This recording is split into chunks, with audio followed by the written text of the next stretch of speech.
Hi, in this video we are going to talk about Hamiltonian path problem, so let's get started. First of all, let me tell a few words about graphs in the main.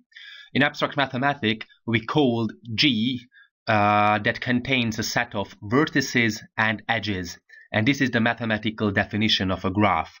We have, for example, A, B, C, D, E, F as the graph vertices, and we have several edges. For example, the node A has two edges pointing to B and F. The node E has three edges pointing to F, D, and C. So a graph is basically just a set of vertices and edges between these vertices. Of course, it can be directed and undirected. Here in this situation, we are going to deal with undirected graphs, and we try to find Hamiltonian paths in these graphs. There are two main representations of a graph. We can use adjacency matrices and we can use adjacency lists.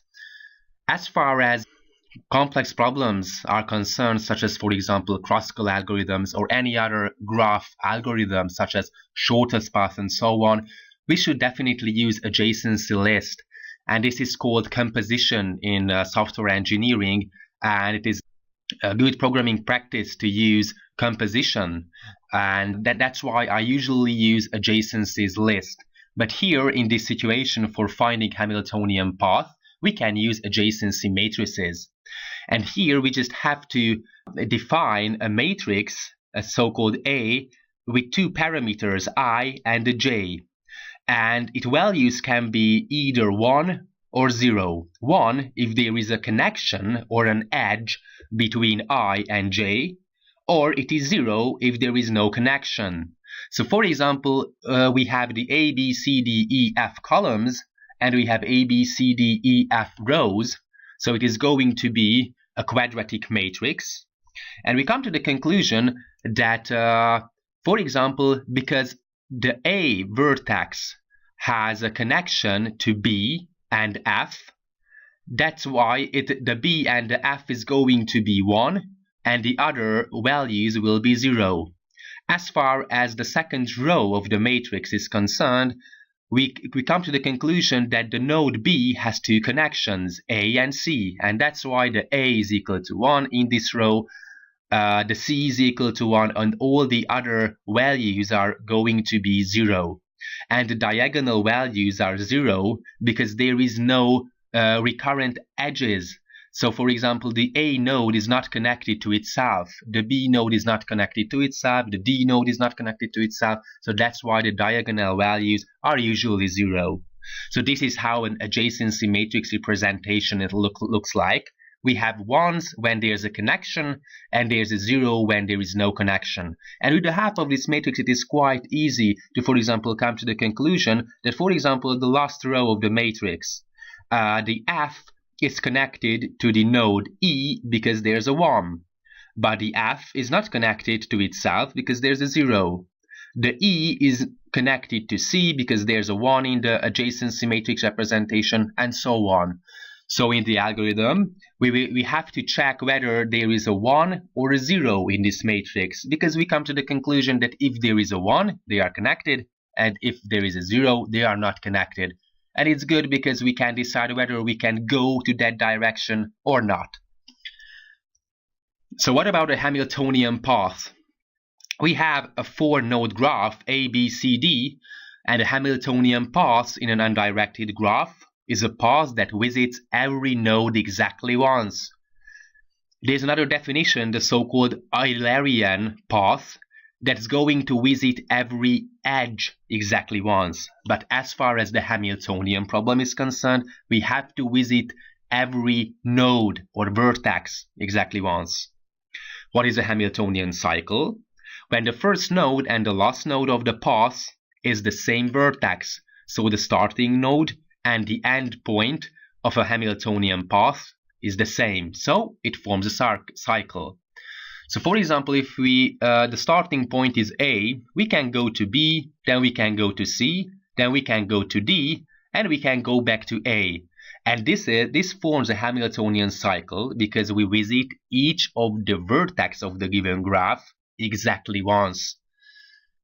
So the valid Hamiltonian path is A, B, C, D, and of course A, because we go back to the starting point.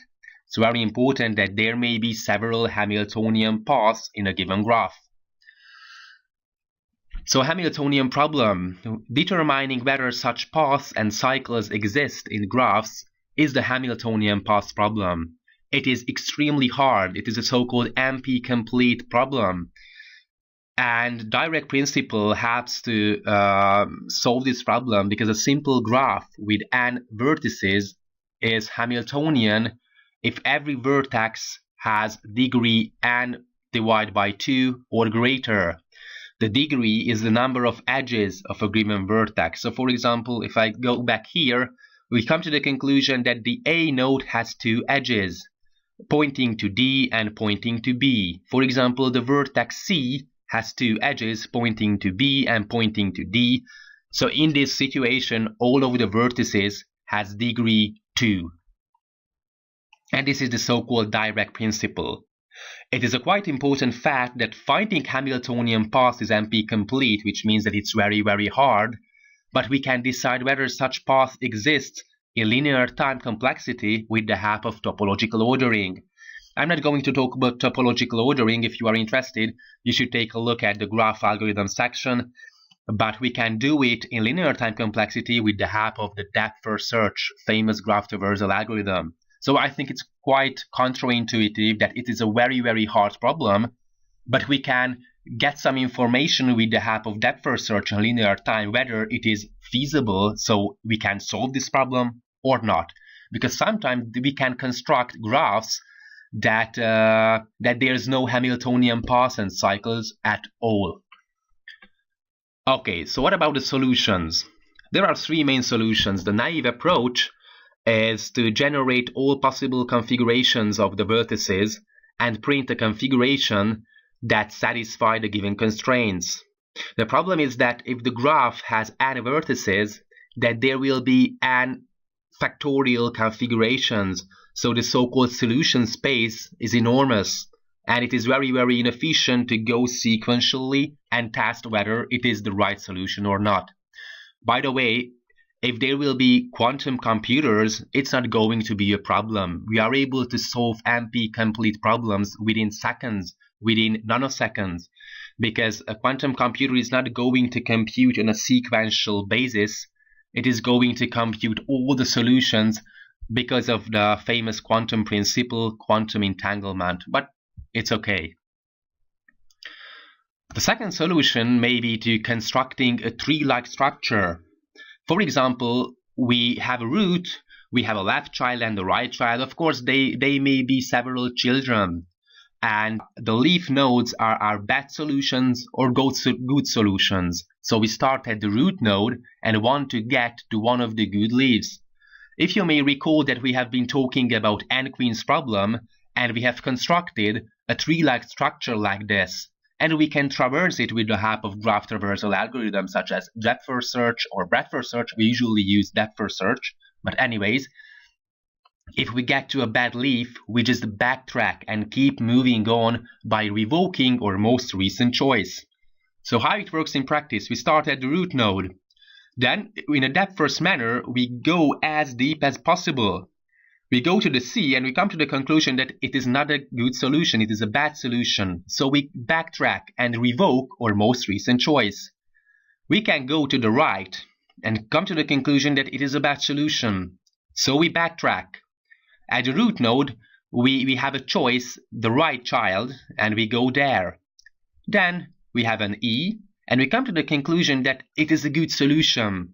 So this is how a depth-first search works, and this is the so-called backtracking on the root node. And that's why I have said when we were talking about n-queens problem that backtracking has something to do with depth-first search. If we use backtracking on tree-like structure, it is the same as depth-first search. So the tree is an abstract model of the possible sequences of choices we could make. Here we do a depth-first search on the tree, and the problem sometimes that it's very hard to construct a tree if n is big. It is going to consume lots of time to create such a tree-like structure. Okay, after we have constructed it, we can use the depth-first search, which is quite fast, but the most important problem that it's very hard to construct the tree itself on which we are going to run our depth-first search algorithm. So the best solution would be to use backtracking, and that's what we are going to do. We use recursion to solve the problem. It is not so staggering because we use recursion for depth-first search. We can implement depth-first search with stacks, and we can implement depth-first search with the help of recursion. So here in backtracking, we use recursion too. We create an empty path array and add vertex 0 to it as a starting vertex. Then add other vertices starting from the vertex 1. Vertex 1 because the vertex 0 has already been added to the path.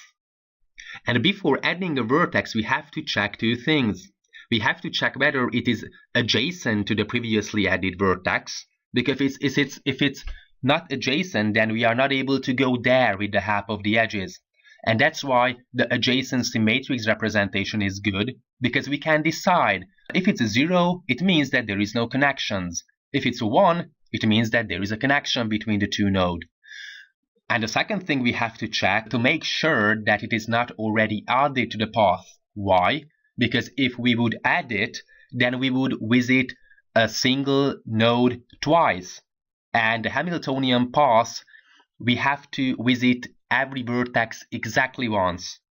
So if we find such a vertex, then we add the vertex as part of the solution, and if we do not find a vertex, we return false. This is the so-called backtracking part. In the tree, we've seen that if it is a bad solution, we just keep backtracking and go back to a point and make another decision. This is the same for backtracking. So that's all about the theoretical section. Thanks for watching.